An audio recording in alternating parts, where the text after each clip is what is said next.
शिवालय से आया है, भगवान शंकर के शिवालय से अगर वो आया है और शिवालय से आने वाला व्यक्ति अपने घर ना जाते हुए मान लो कि किसी दूसरे के घर में भी अगर प्रवेश कर जाता है तो शिवालय की रज जब उसके शरीर से लगकर जाती है तो उस घर का भी कल्याण कर देती है, जिस घर में वो प्रवेश करता है उसका भी कल्याण कर देती है।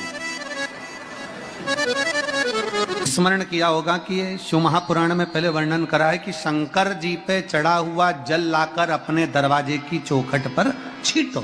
सुना था कि नहीं सुना था?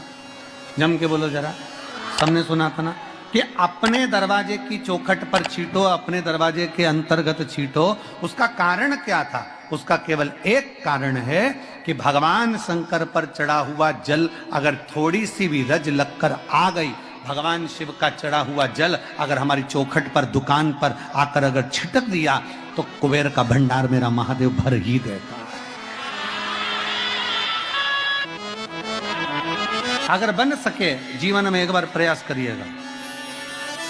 अगर गुरुवार का प्रदोष पड़ जाए, कौन से वार का?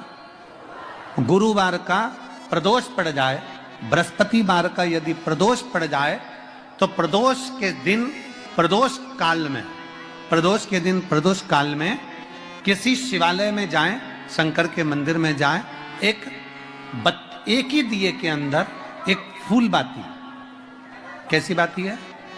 फूल बाती, और उसी दिए के अंदर एक लंबी बाती, दो बाती। कौन सी बाती हैं? जम के बोलो जरा। एक फूल बाती, एक लंबी बाती, दो बाती। एक ही दिए के अंदर फूल बाती, लंबी बाती दोनों रख लें। थोड़ा सा घृत की बातियां, तेल की बाती नहीं, घी की बाती रखें और दोनों बातियां उसमें रखकर 3 बेलपत्र भगवान शंकर के मंदिर में लेकर जाएं। दिए को भी प्रज्वलित नहीं करना है। पहली बेलपत्र नंदीश्वर की जो ऊपर का भाग होता है जिसको हम शिव तत्व भाग कहते हैं, नंदी के पीठ पर एक भाग होता है जिसको शिव तत्व भाग कहा जाता है, वो नंदी की पीठ पर जो भाग है वहां पर एक बेलपत्र समर्पित करें। दूसरा बेलपत्र आप जो माता पार्वती जी का, जैसे ये शिवलिंग है और ये गोल भाग है, ये माता पार्वती जी का हस्तकमल है, तो माता पार्वती जी का जो हस्तकमल है, इस हस्तकमल पर कहीं पर भी एक बेलपत्र आप समर्पित कर दें। और तीसरे नंबर की जो बेलपत्र है वो भगवान शंकर पर समर्पित कर दें।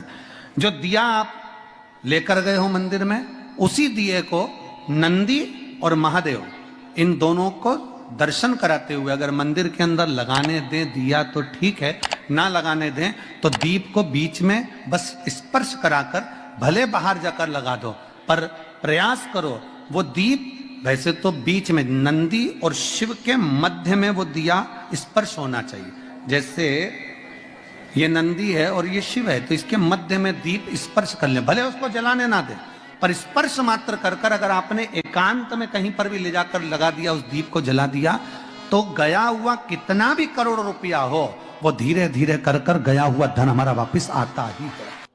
कोई खाकर भी बैठ गया तो देगा जरूर, वो धन आएगा जरूर, कैसे भी आएगा पर अपनी संपदा वापस। शिव तत्व की प्राप्ति है, भगवान शंकर की प्राप्ति।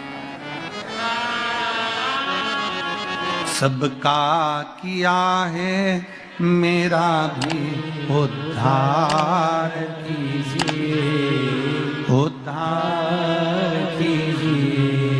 है त्रिपुंडधारी, है त्रिशूलधारी। आप दिल से जब बाबा से कहेंगे, अपने मन से जब भगवान को प्रार्थना करेंगे, अपने हृदय से जब शिव को पुकारेंगे, क्यों ना मिलेगा? गया हुआ धन केवल चौखट पर स्पर्श मात्र करा था पारो के पुत्र ने, और स्पर्श मात्र करने से उसका पूरा, घर से लड़कर नहीं, झगड़कर नहीं, क्लेश कर कर नहीं। अगर घर में लड़ाई भी हो गई ना, झगड़ा हो गया तो थोड़ा रुक जाओ, अब थोड़ी देर से जाऊंगी, पर मुख उतार कर झगड़ा करके लोटा लेके भाग के शंकर के मंदिर नहीं जाऊंगी। चाय रख दी चूल्हा पे, इतनी देर में चाय तपेगी जब तक मैं लोटा घर जल चढ़ा के आती हूँ। शंकर भगवान टेंशन में हो गए, चाय देखूं कि तुझे देखूं। शिव जी टेंशन। तू तो चाय रखकर चली गई, किसके भरोसे? चाय रखकर किसके भरोसे गई? अरे भाई, शिव महापुराण की कथा कहती है, जितनी देर हम भगवान के मंदिर में रहते हैं, जितनी देर हम परमात्मा की शरणागति में रहते हैं, उतनी देर परमात्मा को तुम्हारे घर की चौकीदारी करना पड़ती है।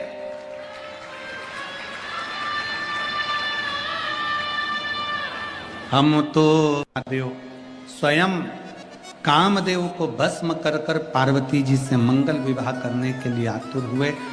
विवाह की तैयारी हुई। मेरे ओगढ़दानी शिव शंकर का माता पार्वती जी के साथ में विवाह हुआ। विवाह होने का केवल एक कारण था, तारकासुर का संहार, क्योंकि तारकासुर का वध भगवान शंकर के पुत्र द्वारा ही होना था, भगवान शंकर के बेटे द्वारा होना था।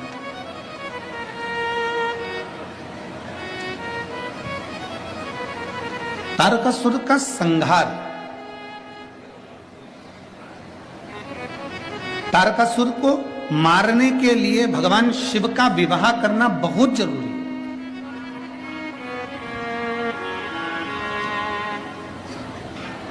अगर विवाह नहीं हुआ, क्योंकि तारकासुर ने वर ही यही मांगा है, अगर मरूं तो शिव के पुत्र द्वारा मरूं। आपको पहले भी कथाओं में कहा कि भगवान शंकर का कोई द्रोही नहीं है, भगवान शंकर का कोई दुश्मन नहीं है, भगवान शंकर का कोई विरोधी नहीं है। शंकर भगवान के सब पक्ष वाले हैं, शिव का कोई विरोधी नहीं।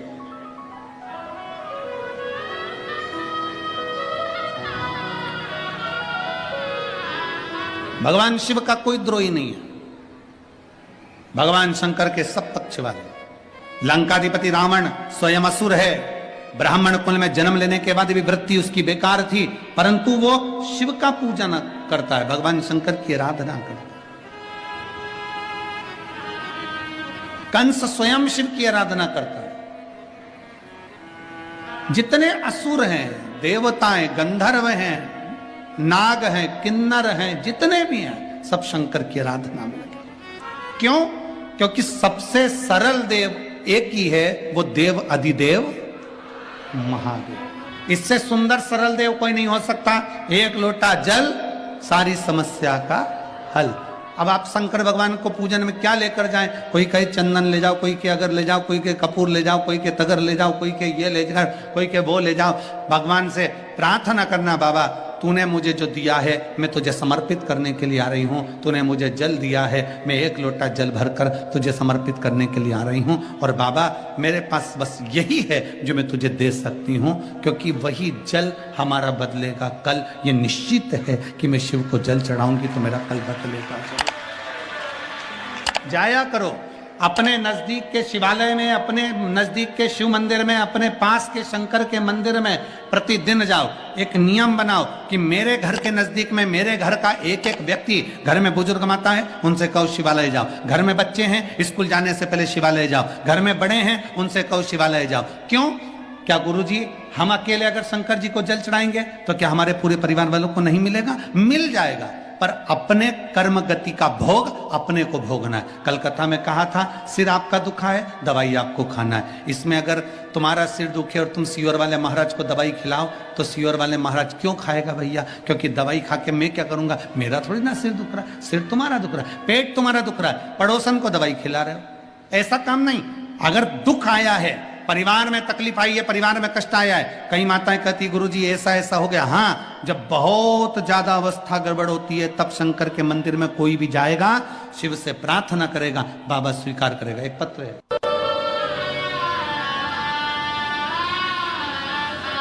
रोटी के 4 हिस्से होते हैं। सबसे पहले नंबर की रोटी किसकी बनती है? जम के बोलो जरा, जम के, गाय। दूसरे नंबर की रोटी बनती है भगवान की, तीसरे नंबर की रोटी बनती है गुरु की, और आखिरी नंबर की रोटी बनती है, जम के बोलो, कुत्ता की, स्वान की। ठीक है? रोटी के 4 हिस्से हैं। पहले नंबर की रोटी आज के समय में गौ माता के मुख में नहीं जाती। क्यों? क्योंकि बड़े बड़े शहरों में गाय नहीं मिलती, बड़ी बड़ी सिटियों में गौ माता मिलती नहीं है। टाइम इतना है नहीं कि एक भी रोटी एक्स्ट्रा रखी जाए, उतनी बनाई जाए जितनी खाई जाए। तो सबसे पहली रोटी पति कहता है कि जल्दी से मुझे रोटी दे, मुझे ऑफिस जाना है। सबसे पहली रोटी बनती है और वो पति के मुख में जाती है। गाय के हिस्से की खा गया, इसलिए गाय जैसा हो गया बेचारा, गाय जैसा एकदम गौ माता। पत्नी ने कहा यहां बैठ जाओ, हाओ। पत्नी बोली ऐसा कर लो, हाओ। पत्नी बोली वैसा कर लो, हाओ। गाय जैसा हो गया, क्योंकि गाय के हिस्से की खा गया। दूसरे नंबर की है भगवान की और तीसरे नंबर की है गुरु की। बच्चे ने कहा मम्मी टिफिन दे, मेरे को स्कूल जाना है। माँ ने जो दूसरी तीसरी रोटी थी गुरु के हिस्से वाली, वो टिफिन में रख दी। इतना इतना सा बच्चा ने वो गुरु के हिस्से की रोटी खा ली, जितना तो घर का बुढ़ा नहीं बोले, औलाद इतनी बोले गुरु जैसा ज्ञान देती, क्योंकि गुरु के हिस्से की खा गए महाराज, गुरु के हिस्से। अब रोटी खाने के लिए सब माताएं बैठी हैं और रोटी पड़ गई कम, तो इन्होंने सोचा आखिरी की बची है,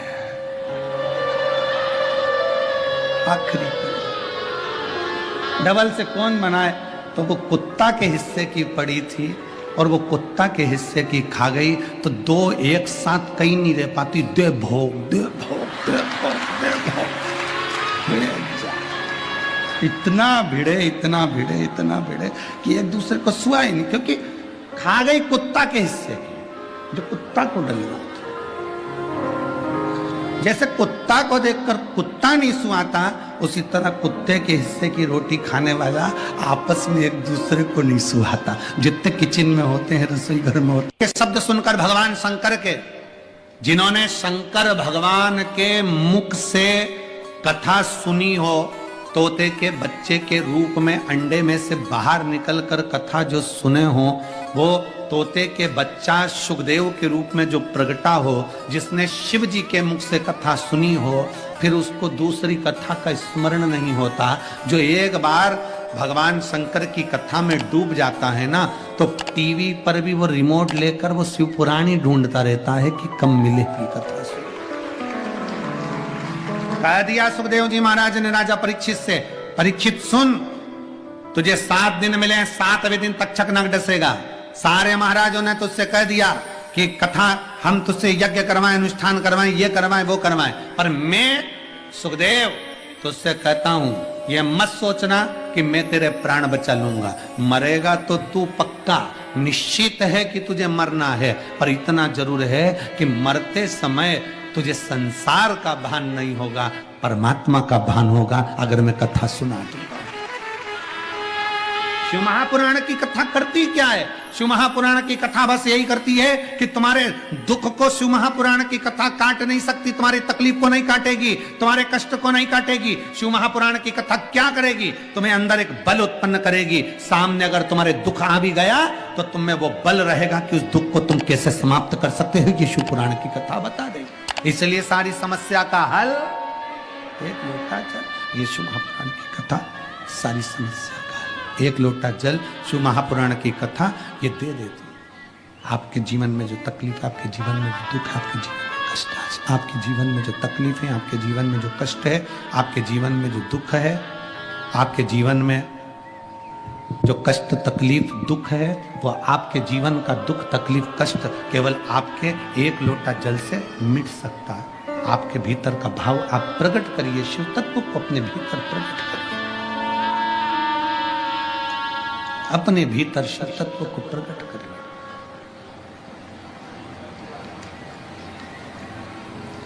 तुम इतने प्रसन्न क्यों जा रहे हो? तुम इतने प्रसन्न क्यों? मैं अपने प्रयास करिएगा जीवन में एक बार बन सके,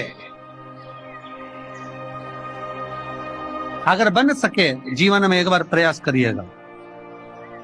अगर गुरुवार का प्रदोष पड़ जाए, कौन से वार का? गुरुवार का प्रदोष पड़ जाए, बृहस्पतिवार का यदि प्रदोष पड़ जाए, तो प्रदोष के दिन प्रदोष काल में, प्रदोष के दिन प्रदोष काल में किसी शिवालय में जाएं, शंकर के मंदिर में जाएं, एक ही दिए के अंदर एक फूल बाती, कैसी बाती है? फूल बाती, और उसी दिए के अंदर एक लंबी बाती, दो बाती। कौन सी बाती हैं? जम के बोलो जरा। एक फूल बाती, एक लंबी बाती, दो बाती। एक ही दिए के अंदर फूल बाती, लंबी बाती दोनों रख लें। थोड़ा सा घृत की बातियां, तेल की बाती नहीं, घी की बाती रखें और दोनों बातियां उसमें रखकर 3 बेलपत्र भगवान शंकर के मंदिर में लेकर जाएं। दिए को भी प्रज्वलित नहीं करना है। पहली बेलपत्र नंदीश्वर की जो ऊपर का भाग होता है, जिसको हम शिव तत्व भाग कहते हैं। नंदी के पीठ पर एक भाग होता है जिसको शिव तत्व भाग कहा जाता है। वो नंदी की पीठ पर जो भाग है वहां पर एक बेलपत्र समर्पित करें। दूसरा बेलपत्र आप जो माता पार्वती जी का, जैसे ये शिवलिंग है और ये गोल भाग है, ये माता पार्वती जी का हस्तकमल है, तो माता पार्वती जी का जो हस्तकमल है, इस हस्तकमल पर कहीं पर भी एक बेलपत्र आप समर्पित कर दें। और तीसरे नंबर की जो बेलपत्र है वो भगवान शंकर पर समर्पित कर दें। जो दिया आप लेकर गए हो मंदिर में, उसी दिए को नंदी और महादेव इन दोनों को दर्शन कराते हुए अगर मंदिर के अंदर लगाने दें दिया तो ठीक है, ना लगाने दें तो दीप को बीच में बस स्पर्श कराकर भले बाहर जाकर लगा दो, पर प्रयास करो वो दीप, वैसे तो बीच में नंदी और शिव के मध्य में वो दिया स्पर्श होना चाहिए। जैसे ये नंदी है और ये शिव है, तो इसके मध्य में दीप स्पर्श कर ले, भले उसको जलाने ना दे, पर स्पर्श मात्र कर कर अगर आपने एकांत में कहीं पर भी ले जाकर लगा दिया, उस दीप को जला दिया, तो गया हुआ कितना भी करोड़ रुपया हो, वो धीरे धीरे कर कर गया हुआ धन हमारा वापस आता ही। कोई खाकर भी बैठ गया तो देगा जरूर, वो धन आएगा जरूर, कैसे भी आएगा, पर अपनी संपदा वापस। कल भी कथा में कहा था कि मंदिर नहीं जा सकते तो उसकी चौखट का दर्शन करो। उसके दरवाजे के द्वारपाल वीरभद्र मणिभद्र और उसके चौखट पर बैठी है भाग्य देवी।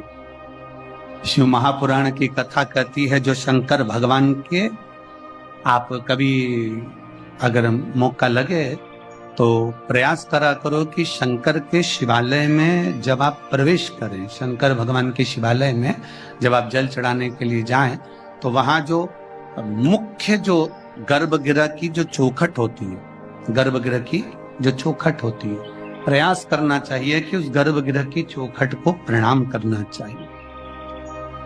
और प्रयास ये भी करो कि गर्भगृह की जो चौखट होती है उस पर लात न रखते हुए आप उस चौखट को लांघने का प्रयास करो। चौखट को लांघ, गर्भगृह की चौखट को प्रणाम। अगर आपने दूर से भी शिखर का दर्शन करा है, आप दूर खड़े हो और आपको बाबा विश्वनाथ का दर्शन नहीं हो रहा है, आप दूर खड़े हो आपको महाकाल राजा का दर्शन नहीं हो रहा है, आप दूर खड़े हो आपको ओमकारेश्वर बाबा का दर्शन नहीं हो रहा है, आप दूर खड़े हो आपको भीमा शंकर बाबा का दर्शन नहीं हो रहा है, आप बहुत दूर खड़े हो और मान लो आपको केदारेश्वर बाबा का दर्शन अंदर नहीं हो रहा है, बहुत लंबी लाइन में खड़े हो, तो बाबा की चौखट का अगर दर्शन कर लेते हो, उस पर ध्यान भी लगा लेते हो, तो भाग्य पलट कर ही रहता, भाग्य पलटता ही है। स्मरण किया होगा कि ये शिव महापुराण में पहले वर्णन करा है कि शंकर जी पे चढ़ा हुआ जल लाकर अपने दरवाजे की चौखट पर छींटो। सुना था कि नहीं सुना था? जम के बोलो जरा, सबने सुना था ना कि अपने दरवाजे की चौखट पर छींटो, अपने दरवाजे के अंतर्गत छींटो। उसका कारण क्या था? उसका केवल एक कारण है कि भगवान शंकर पर चढ़ा हुआ जल अगर थोड़ी सी भी रज लगकर आ गई, भगवान शिव का चढ़ा हुआ जल अगर हमारी चौखट पर, दुकान पर आकर अगर छिटक दिया, तो कुबेर का भंडार मेरा महादेव भर ही दे। शंकर भगवान तुझे ना हार देंगे ना अंगूठी देंगे, पर शंकर भगवान तेरी किस्मत पलट देंगे।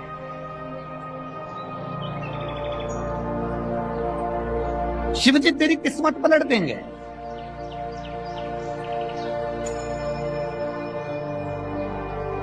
देवता भाग्य लिखते हैं और महादेव भाग्य पलट देते।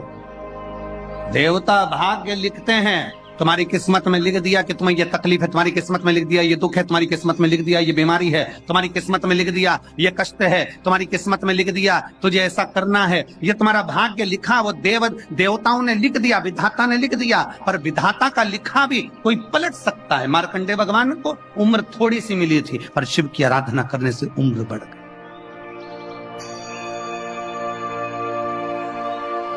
लिखा तुम्हारी किस्मत में, जो लिखने वाले ने लिख दिया, पर उसको पलटने की सामर्थ्यता अगर किसी में है तो मेरे काशी विश्वनाथ के भीतर वो सामर्थ्यता है कि वो पलट सकता। जो शिव की आराधना करता हो, जो शंकर की आराधना करता हो, जो शिव तत्व में डूबा हुआ हो, जो शंकर की भक्ति में डूबा हुआ हो, जो एक लोटा जल रोज देवाधिदेव महादेव को समर्पित कर रहा हो, जो भगवान शंकर की भक्ति में हमेशा डूबा हुआ हो, भले शिवालय तक ना जाए परंतु उसके भीतर की मन की गति के अनुसार 21,600 श्वास जो उसके शरीर से रोज निकल रही है, उस 21,600 श्वास में वो परमात्मा का नाम अगर ले रहा है तो परमात्मा उसको मिल। संत ने कहा मेरा भोले बाबा हार नहीं देगा, मेरा भोले बाबा सोने की अंगूठी नहीं देगा, पर मेरा भोले बाबा तेरी किस्मत बदल देगा। कौन कहता है कि कुछ नहीं? शिव नाम, राम नाम, कृष्ण नाम, भगवान का नाम जाप, ये मूल है। अपन बोलते हैं ना माला माल, बोलो जम के बोलो जरा एक बार, जम के बोलो, जम के माला माल। अपन बोलते हैं माला माल। माला माल बनने में जब आप लिखोगे तो माला माल लिखोगे तो इसमें पहला शब्द क्या आया? जम के बोलो माला। फिर क्या आया? माल। इसमें माल पहले तो नहीं आया ना, पहले क्या आया है? माला, फिर माल। अर्थात शिव पुराण कथा कहती है जिसने भगवान की माला जपना प्रारंभ कर दी, एक दिन वो माला माल बन ही जाए। माला पहले है, माल बाद में है। पहले जपना है, भजना है, उसको पुकारना।